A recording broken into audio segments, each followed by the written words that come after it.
Welcome to Way Forward. Come on in and we'll take a look at DuckTales.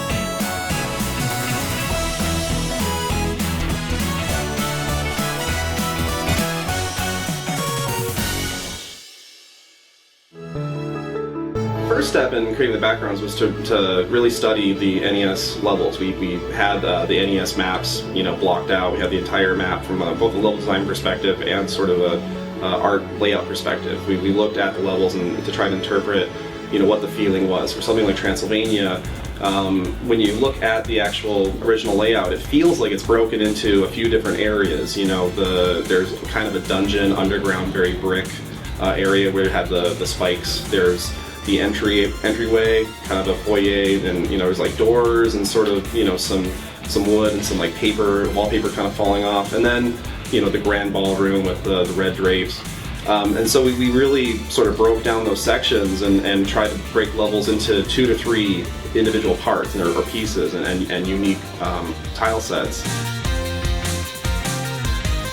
So in some levels, it is all just a big long either a series of rabbit trails or a big loops in on itself. And if you'd only know that you could start here and just wander in, you could get to the boss right away. And it seemed like, well, what we ought to do is make sure that players see a lot of the key or most memorable parts of the level. Like Transylvania would be kind of a shame if you never went and did the minecart. So we had this mechanism introduced early on to split up the nephews and have you go and find each one and put a kind of a mini boss there. I personally like the kind of cheesy Haunted Mansion feel of things anyway, so I fell in love with Transylvania immediately, from the mummy to the skeleton duck. I always liked the Transylvania level in the original game. That I'd say was my favorite because I liked the music and I always liked the bad guys. I love the skeleton duck and the mummy duck. So I kind of gravitate towards that in the new game too. When we were first developing concepts and the look of the environments, we were having a hard time with our internal concept artists really trying to nail the Disney style.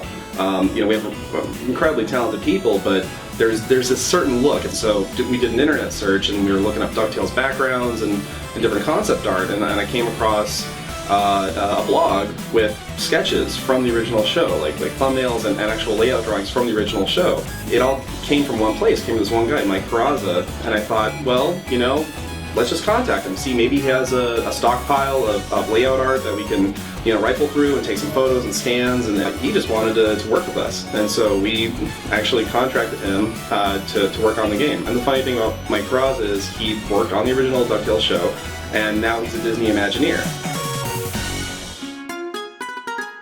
For the backgrounds, it was literally like taking, images right from the show and getting to convert them into these 3D environments.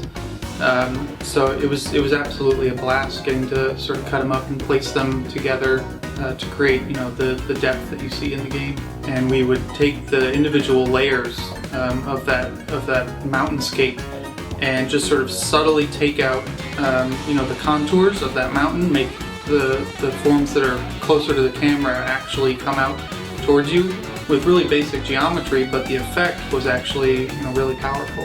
We have an employee who worked at Disney Television as a background painter for 10 years. And so after Mike Peraza would do the layouts, we would give it to our background painter, and he would paint the backgrounds to just look like the show. And he had DuckTales open in the background. We're watching the original episodes like while he's working on our DuckTales painting. So we started, rather than just with a concept, we started with what would be a finished background painting for the show, with every detail meticulously painted. It's funny, it ended up being very similar to the way old cell animation was done, with multiple layers for the backgrounds to start scrolling. So all the paintings are as high quality as you would do for something that would be completely flat and traditional, like some of the past 2D HD games we had done.